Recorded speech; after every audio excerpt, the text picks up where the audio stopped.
샬롬, 새로운 한 주가 밝았습니다. 이번 한 주도 우리 주님께서 여러분들 돌보시고 인도해 가실 것을 믿습니다. 그러한 주님을 바라보면서 이렇게 힘차게 주님을 의지하는 가운데 살아가는 우리 사랑하는 성도님들 되시기를 바라겠습니다. 오늘 우리가 함께 나눌 말씀 마태복음 16장 1절에서부터 12절까지 말씀입니다.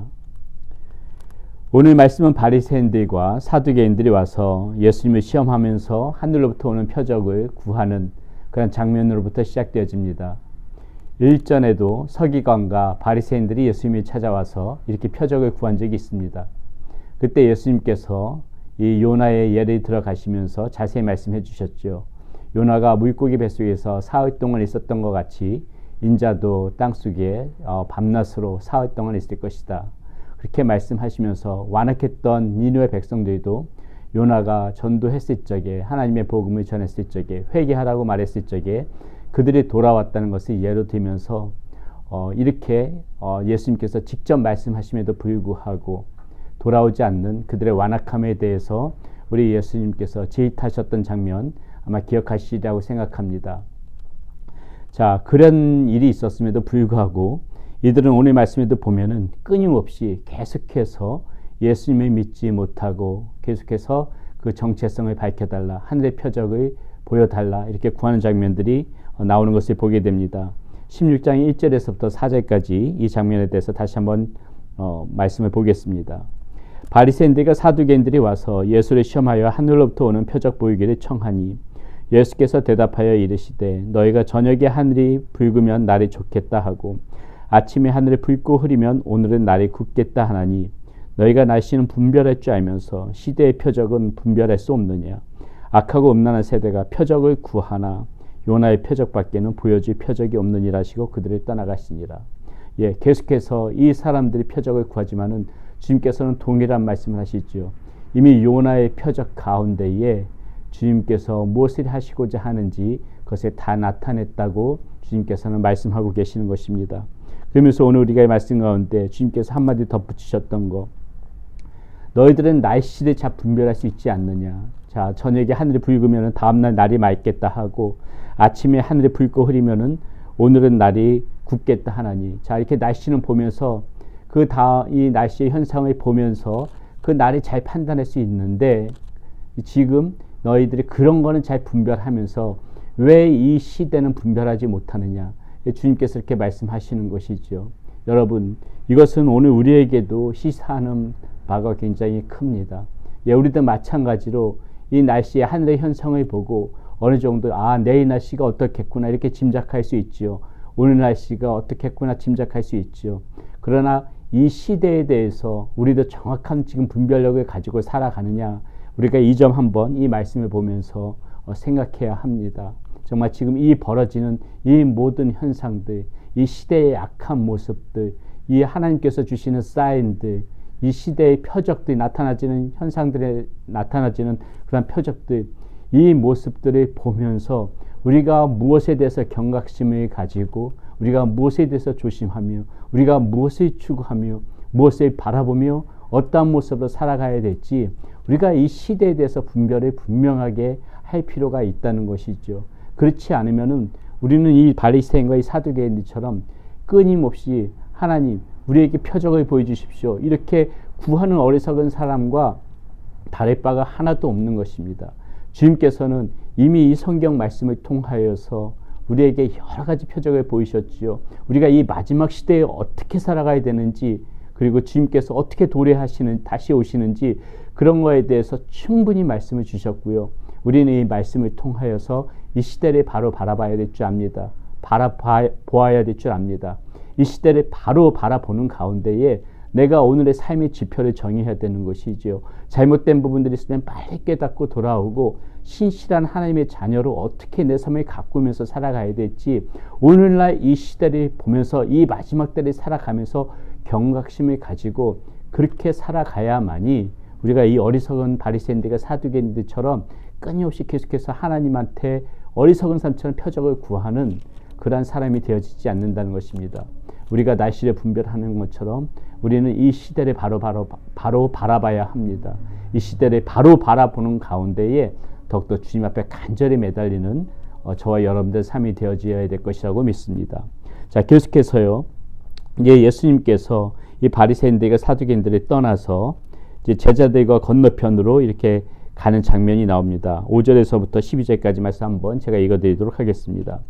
제자들이 건너편으로 갈 때 떡 가져가기를 잊었더니 예수께서 이르시되 삼가 바리새인들과 사두개인들의 누룩을 주의하라 하시니 제자들이 서로 논의하여 이르되 우리가 떡을 가져오지 아니하였도다 하거늘 예수께서 아시고 이르시되 믿음이 작은 자들아 어찌 떡이 없으므로 서로 논의하느냐 너희가 아직도 깨닫지 못하느냐 떡 5개로 5,000명을 먹이고 죽은 것이 몇 바구니며 떡 7개로 4,000명을 먹이고 죽은 것이 몇 광줄이었는지를 기억하지 못하느냐 어찌 내 말한 것이 떡에 관함이 아닌 줄을 깨닫지 못하느냐 오직 바리새인들과 사두개인들의 누룩을 주의하라 하시니 그제서야 제자들이 떡의 누룩이 아니요 바리새인과 사두개인들의 교훈을 삼가라고 말씀하신 줄을 깨달으니라.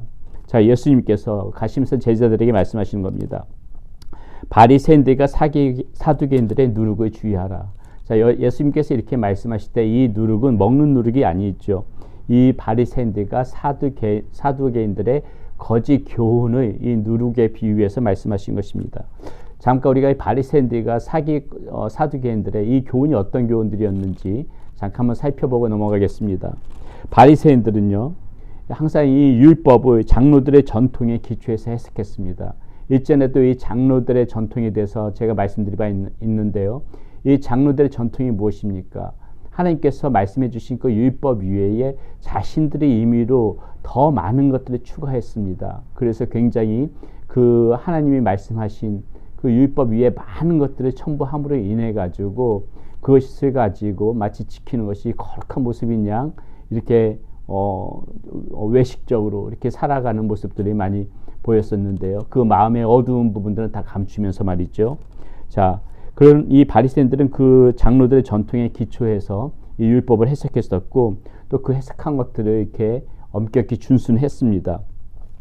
그러니까 의례를 이렇게 철저하게 지키면서 율법적으로 살아왔던 이 바리새인들인데 이 바리새인들은 이것들에 대해서 굉장히 자신들이 그 외식하는 것을 가지고 모든 사람들에게 그것을 이야기하면서 마치 이것이 자신들이 거룩함을 잘 지키는 모양인 양 그렇게 포장하면서 살아왔다는 것이죠. 그리고 사람들에게 강요했던 것이고.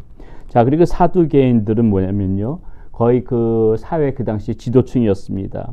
장로들의 전통은 거부했지만은 몸의 부활과 초자연적인 그런 기적을 거부했기 때문에 그 예수님께서 하셨던 모든 일들을 거부할 수밖에 없었던 것이죠. 이렇게 바리새인들과 사두개인들은 예수님 앞에 적대적인 사람들이었습니다. 그리고 그들이 가르쳤던 교훈이 이제 주님이 거부하는 부분이었기 때문에 예수님께서도 오늘 말씀 가운데에 바리새인들과 사두개인들의 누룩을 주의하라 지금 이렇게 말씀하고 계시는 것이죠. 자, 그런데 이 말씀을 받은 이 제자들이 재밌습니다. 자, 사두개인들과 바리새인들의 누룩을 조심하라. 예수님께서는 그들의 교훈을 조심하라고 얘기했는데 이 제자들은 여전히 지금 이 누룩을요 자신들의 관심 있는 부분 그것을밖에 받아들이지 못하는 거예요. 자, 그것을 음식으로 알고 우리가 떡을 가져오지 않았다 어떡하냐 지금 이렇게 지금 걱정하고 있는 장면입니다. 예수님께서 답답하신 거지요. 5,000명을 먹이고도 남았던 그 보리떡 5개와 물고기 2마리 사건이 있은 지 얼마 되지도 않았는데 4,000명을 먹었던 사건도 있었는데 이들은 여전히 예수님과 가져가면서 눈앞의 삶의 현실에만 급급해서 살아가는 것입니다. 사랑하는 여러분, 우리도 오늘 이 장면 가운데 우리의 모습을 바라봐야 되죠. 주님께서 우리들을 먹이시고 입히시고 우리와 함께 하시겠다고 말씀하심에도 불구하고 주님과 함께 동행한다고 하면서도 이 삶의 현장에서 삶의 눈앞에 닥친 삶의 모습에서 급급하게 살아가는 정말 걱정하면서 근심하면서 살아가는 무엇이 중요한지도 모르고 당장 눈앞의 이익에만 혈안이 되어서 살아가는 것이 혹시 오늘 저와 여러분들의 모습이 아닌지 오늘 우리는 이 말씀 가운데에서 다시 한번 우리의 모습을 비춰봤으면 좋겠습니다. 이 말씀 속에서 보면서 주님께서 말씀하신 거 정말 주님께서 함께 하심으로 인하여 우리가 그런 것들에 대해서 걱정하는 것이 아니라 오히려 정말 이 거짓된 세대, 이 악한 세대에서 잘못된 교훈을 받고 살아가는 것은 아닌지 우리가 그 점에 대해서 훨씬 더 경각심을 가지고 그렇게 살아가는 우리 사랑하는 성도님들 되시기를 바라겠습니다. 기도하겠습니다. 고맙고 감사하신 아버지 하나님 감사합니다. 하나님 오늘 바리새인들과 이 사두개인들을 보면서 끊임없이 주님을 시험하고 주님을 대적하는 이들의 모습을 봅니다.